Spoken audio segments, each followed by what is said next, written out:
In lesson 1B, second and middle part of lesson 1, we're going to be talking about some other types of random sampling. We saw in lesson 1A the importance of getting random people when we survey things. If we can't survey or ask the entire population, which would be called a census, then we've got to settle for a sample of those people. And there are a lot of ways where we could get bias in our survey if we don't intentionally randomize it. And so we talked about a simple random survey yesterday using either table D or using using our calculators. And so today we're going to talk about a couple of other random sampling methods, specifically this thing called a stratified random sample. So that's what we've got here in Learning Target 4. All right, so let's get off to start by talking about what is a stratified random sample. Well, here you're going to group the population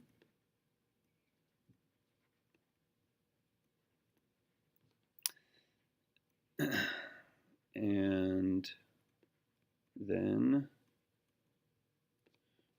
use a simple random sample to pick from each group.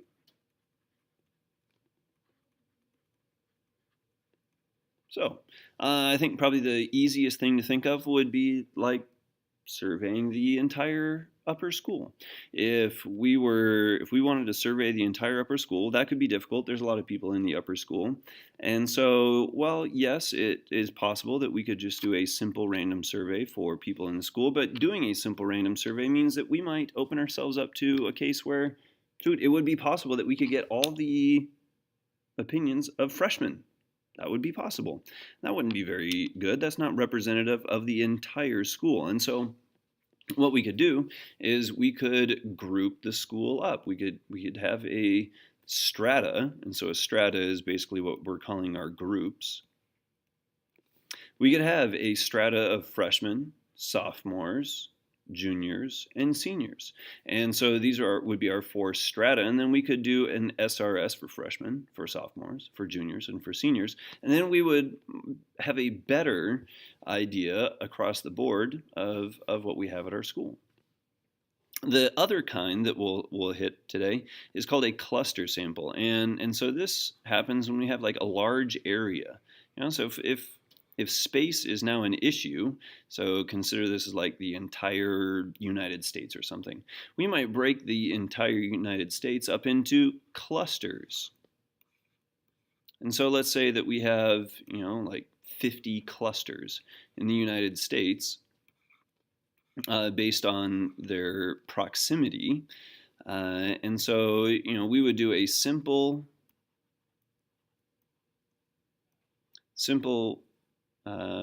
random survey of the clusters.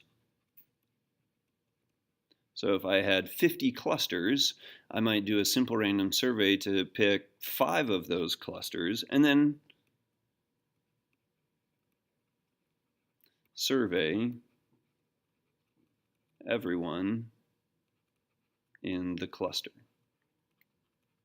So we're still randomizing it because we're randomizing which cluster gets surveyed, but then the people in these clusters are located closer together, and so it would be easier to just survey everybody that's in here rather than survey some from here, some from here, some from here, and some from everywhere. So that's the point of a cluster sample, is to make it more convenient for us, but still randomized. All right, so some examples here, all dealing with Learning Target 4. So suppose we have 1,000 iPhones that are produced at a factory in one day today, and management would like to ensure that the phone's display screens meet their quality standards. Since it takes about 10 minutes to inspect just one phone screen, they decide to inspect just a sample of 20 phones from that day's production.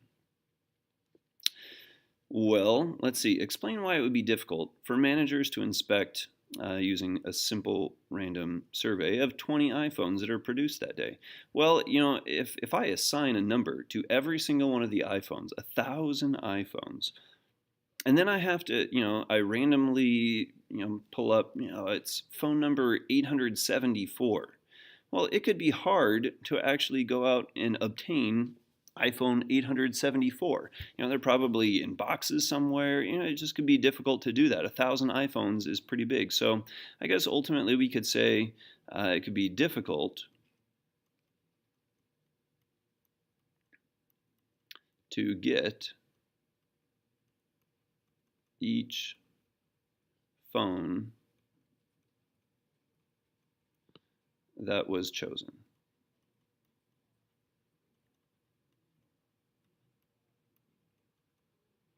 All right, part B, it says an eager employee suggests that it would be easy to inspect the last 20 iPhones that were produced today. Why isn't that a good idea? Well, the whole reason why we're trying to get them randomly is so that we don't have something like this, right? If we got the last 20, well, what if the machine broke down right at the very end and all these 20 were broken, but the other, 980 of them were just fine. And so, that could be a bad thing. So this is a bad idea simply because it doesn't tell us anything about early in the day. Whereas if we had a simple random survey, it would tell us something theoretically throughout the day. All right, part C, another employee recommends a different sampling method, randomly choosing one of the first 50 and then inspecting every 50th iPhone afterward, which would get us 20 of those. Just so you know, this is called a systematic random sampling, which is a pretty good method. I think this would probably be the best method for this particular case. But our question is, explain carefully why this sampling method is not simple random survey. Well, in a simple random survey, every item has an equal chance.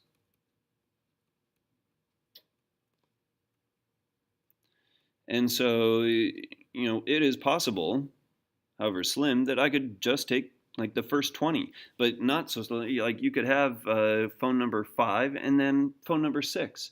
It's randomized enough that I could have back-to-back things, or a few between 10 and 20. It's completely random, whereas here it's systematic. It starts out random, but then it's systematic after that, and so I get some throughout the day, and that's actually probably why this would be a good survey for this type of thing.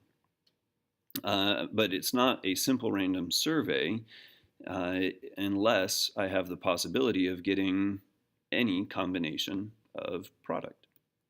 All right, here, this is a great review for what we had in Learning Target 3, describing how to obtain a random sample. And so remember, there's kind of a specific way that they want us to do this. We've got two strata, two groups. We've got the students, and then we've got the family or the faculty members over here. We want to pick 4 students and 2 faculty. And so describe a method for using table D to select a stratified random sample of 4 students and 2 faculty. And then it specifically says line 123 to select the sample. Well, my first step would be to assign a number to each person. And in a strata. So what I would do here is I would start with 0, 1. Since I've got 30, I'm definitely going to get into 2 digits. And so these would be 0, 1, 0, 2, all the way out to 29 and 30 here. Here I only have 10, and so since there's 10 one-digit numbers, I'm going to just use those. I'm going to start with Andrews at 0, then 1, 2, 3, and so forth, and yang would be 9. All right, step number 2, we're going to pick a row, and of course here we were told that it needs to be row 123 from table D, and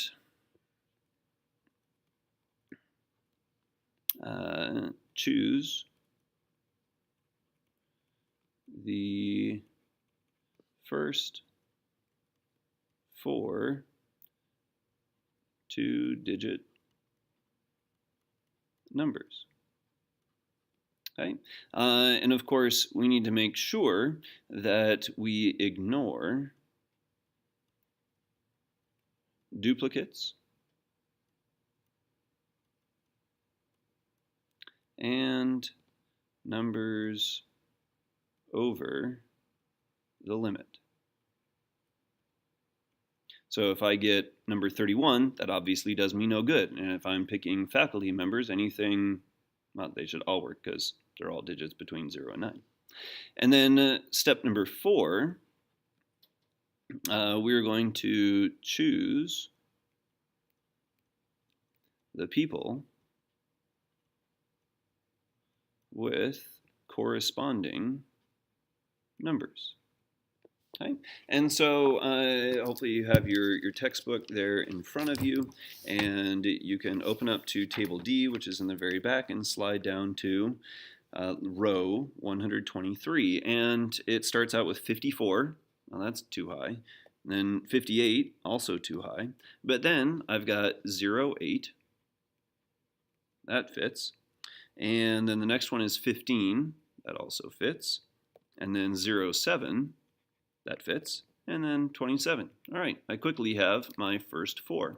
And I'm going to go here. It looks like a 6, 7, 8. So Gosh is going. And 15, 6, 12, 13, 14, 15 would be Jones.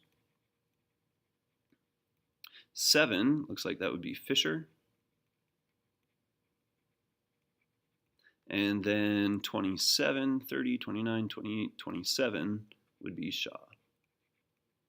All right, at this point we need to pick the faculty members. And now, again, I'm just going with 1-digit numbers, and I'm just going to continue right after the 27, and that would be 1, and then 0. And so my faculty members that are going, we've got Besitkovich. There's a T in there. And then 0 is Andrews. All right, there we go. That's stratified random sample. All right, here another stratified example. We've got this stadium, and basically this is telling us that we have different types of seats. We got the expensive seats on the sidelines. We've got the cheap seats in the end zones, and then the medium seats are here at the corners. And you know they're different prices, and we want to know about concessions.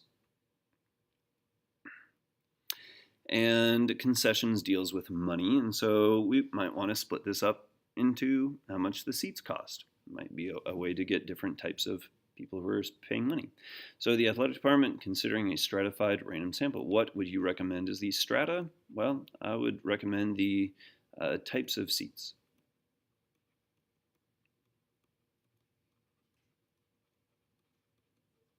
And then part B, so I'd have 3 of them. Part B says explain why a cluster sample might be easier to obtain. What would you recommend for the clusters? Well,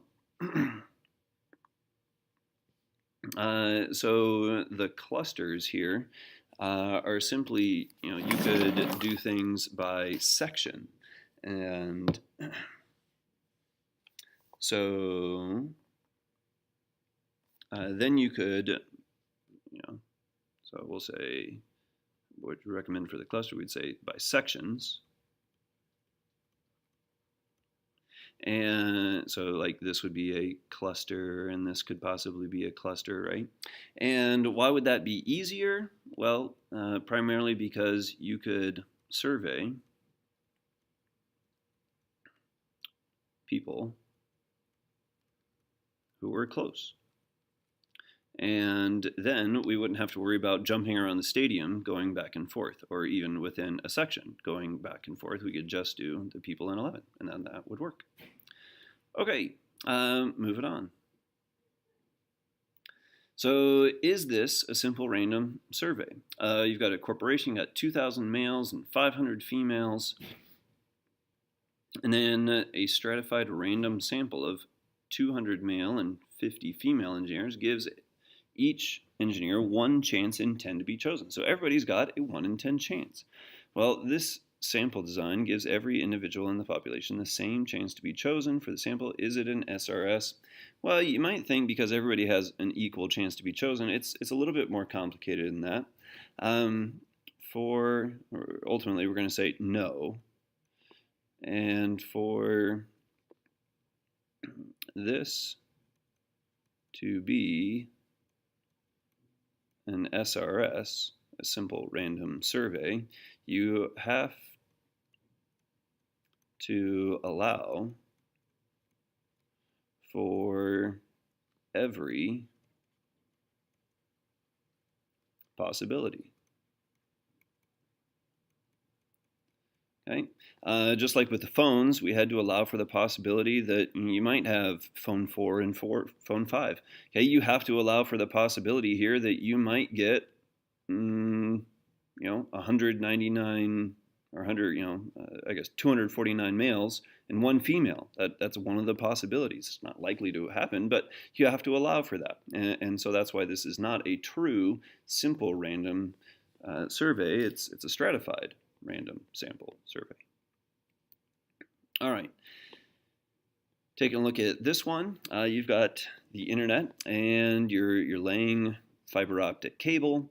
They decide to conduct a survey to determine the proportion of households in a rural subdivision that would buy the service. They select a random sample of 5 blocks in the subdivision to survey each family that lives in one of those blocks. So what kind of name is this sampling survey? Well, this is what is known as a cluster. Right? The situation that we have here is we have this big old subdivision which is broken down into streets which make up blocks. And then each one of these blocks is a cluster. And so we want to randomly pick these clusters. Right, we would assign each one a number and then randomly pick them. But then within this block, we probably have like 10 families that live in this block, and so we're going to survey all 10 of those families. So why would the company choose this method? Well, it would be faster and therefore cheaper, since you're paying people less time. It'd be faster to pick people